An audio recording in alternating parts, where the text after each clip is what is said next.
Uwineza Janvier yakubise bikomeye uw'amahoro David ni nyuma yo kumubuza kurara asakuriza abaturanyi ari gukora amabanga y'abashakanye. Bamwiyamya mu gipangu akamwati n'imbura uri gukora imibonano n'umugore wamujya mu bikoya gakenya abaturanyi muri kubasakuriza. Arabo hirya bari kumwiyamara b'iruguru urabona ko yashaka kumwica nta kantu gato yahushije ko kuri nyina.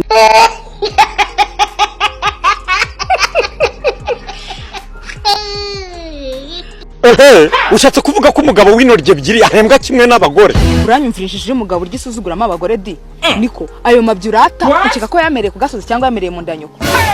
Musafuye Nayo navomereye da cyangwa ngo nyafumbire narayavukanye. Nuko rero ngaho ni ugomba guhera ubaha abagore nta soni nshishi gusa.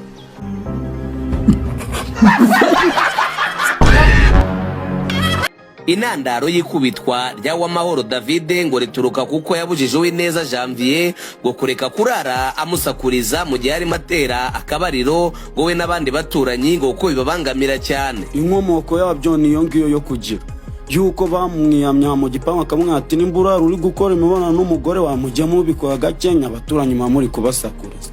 Arabo hirya bari kumwiyamara b'iruguru ngo ibi kandi ngo byaje no kurengaho uw'amahoro David agura akaradiyo ko kuzajya acuranga mu gihe uyu Janvier n'umugore barimo batera akabariro mu rwego rwo kwirinda ngo urusaku rwabo ngo uko batakaga cyane. Nongeye kubera mbamahanga numvaga mbangamiye biba ngombwa ko ngura n'akaradiyo kujya pasi nge mbona uko nsinzi. Ibi byabereye mu kagari ka Kagugu umudugudu wa Muhororo mu murenge wa Kinyinya. David arimo arasobanura uburyo ki byagenze kugira ngo aze gukubitwa ndetse anakomeretswe mu buryo bukomeye. Ngo nari mvuye mu kazi ari nijoro ngeze hano ku gipangu nsanga urufunguzo narwibagiriwe mu gipangu biba ngombwa ko nitabaza abaturanyi ngo bamfungurire njyemo hano mu nzu. Umugabo w'uwo mugore yasohotse ahita nkubita ingufuri mu manga nta n'ibintu byinshi tuvuganye namubwira ati wamfunguriye ahita ambwira ngo nje ntakwica ndamubwira ati suranyica umbaze iki ko nkubwiye ngo mfungurira nje mu nzu nabanje yindura umusaya mpita numva nkubise ingufuri mu nyiramivumbi.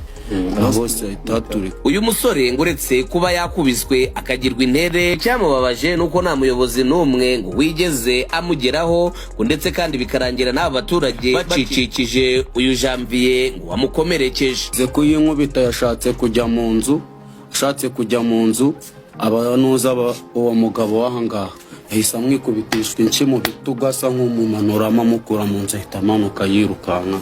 Gihe mpita nzamuka ngera ku muhanda ndi kuvirirana kuri ubonye umupira umeze nageze ku muhanda amasanga abapolisi babonye ukuntu umeze bambwira ati rukanka ajya kwa muganga wowe. Abapolisi bahise baza ahangaha nasanze babageje ku Kagugu bamwe bari kubabaza ibintu byambaye bamwe bakabisimbuka abandi bakavugisha ukuri bakagera bakongera bakisubiramo. Umugabo ngiye namubajije ni ungize uku ni iki mpfa nawe kutananze abandi bahita bamucikisha arirukanka yirukanse yambaye n'agatuza yari yambaye bogisa gusa.